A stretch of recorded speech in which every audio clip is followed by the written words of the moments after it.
কয়েকদিন থেকে তীব্র গরম আর ঘন ঘন লোডশেডিংয়ের ফলে অতিষ্ঠ হয়ে পড়েছে গাইবান্ধার জনজীবন। এর ফলে বয়োজ্যেষ্ঠ এবং শিশুরা বিভিন্ন রোগে আক্রান্ত হয়েছেন। আমরা এই মুহূর্তে রয়েছি গাইবান্ধা জেনারেল হাসপাতালে। আপনারা নিশ্চয়ই ক্যামেরার চোখে দেখতে পাচ্ছেন গাইবান্ধা জেনারেল হাসপাতালের যে শিশু ওয়ার্ড রয়েছে, এই শিশু ওয়ার্ডে কিন্তু শিশুরা এবং পাশে যে ডায়রিয়া ওয়ার্ড, এখানে কিন্তু বয়োজ্যেষ্ঠরাও চিকিৎসা নিচ্ছেন।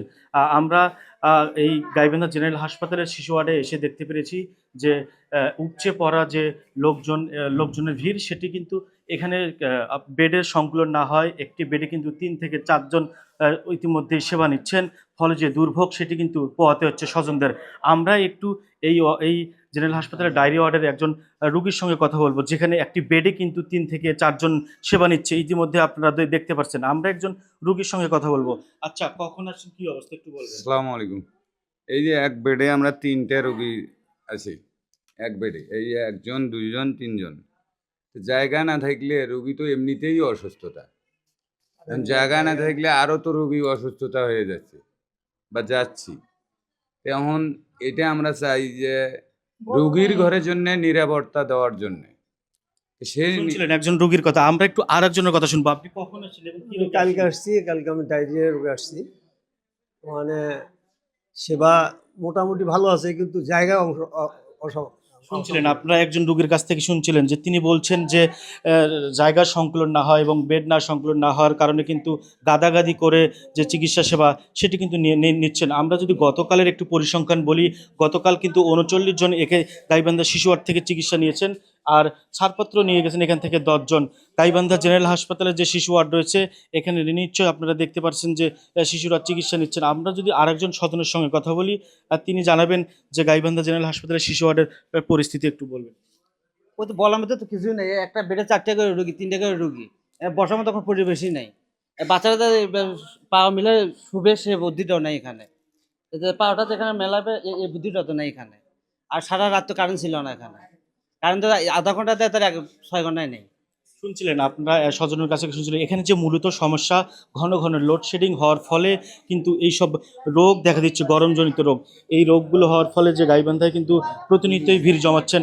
আমরা এই মুহূর্তে রয়েছি গাইবান্ধা জেনারেল হাসপাতালের যে শিশু ওয়ার্ড, সেখানে আমরা একটু গাইবান্ধা জেনারেল হাসপাতালের যে সিনিয়র কনসালটেন্ট রয়েছেন আবুল আজাদ মণ্ডল, তার সঙ্গে একটু কথা বলবো। তিনি মূলত এই শিশু ওয়ার্ডের দায়িত্বে রয়েছেন। আর শিশু ওয়ার্ডে মূলত কী কী রোগ হচ্ছে এখন, এই বিষয়ে একটু আমরা তার অভিমত শুনবো। আসলে আপনারা দেখছেন যে বেশ কিছুদিন থেকে প্রায় গরম যাচ্ছে। গরম যাওয়ার ফলে শিশুরা ডায়রিয়ায় আক্রান্ত হচ্ছে, বয়োজ্যেষ্ঠরাও হচ্ছে। তবে আমি যেহেতু শিশু কনসালটেন্ট, আমি এখানে রোগীগুলো দেখতেছি এবং তাদের চিকিৎসা দেওয়ার ব্যবস্থা করতেছি। এখানে আমাদের একটু বেড সংকট আছে, কারণ আমাদের রুগী প্রায় ৪০-৫০টা থাকতেছে, কিন্তু আমাদের বেড হয়তো ২০টা বা ৩০টা, কিন্তু আমরা মানে বাধ্য হয়ে অনেক বিছানায় ২টা করে বাচ্চা রাখতে বাধ্য হচ্ছে আর কি।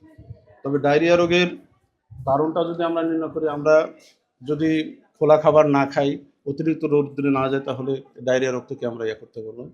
আরেকটা হলো ডায়রিয়া রোগের প্রতিকারের ব্যাপারে আমরা বলি যে যখনই ডায়রিয়া শুরু হবে তখনই যেন মানুষ ওরস্যালাইন খায়। হ্যাঁ, ওরস্যালাইন শুরুতেই যদি খাওয়া হয় তাহলে ডায়রিয়াটা জটিলতা ধারণ করে না, তখন তাড়াতাড়ি ডায়রিয়া রোগ ভালো হয়, ওরস্যালাইন।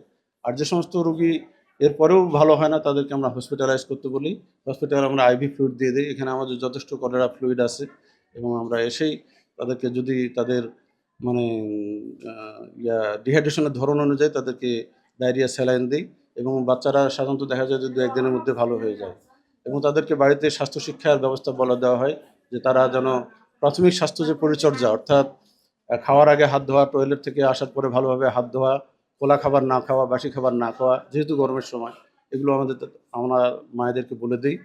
এবং যে সমস্ত বাচ্চা, ছোটো বাচ্চা, তাদেরকে বলি যে মায়ের বুকের দুধ, মায়ের বুকের দুধ যাতে তারা পান করে, এবং মানে তারা যেন অন্যান্য স্বাভাবিক খাবার চালিয়ে যায়।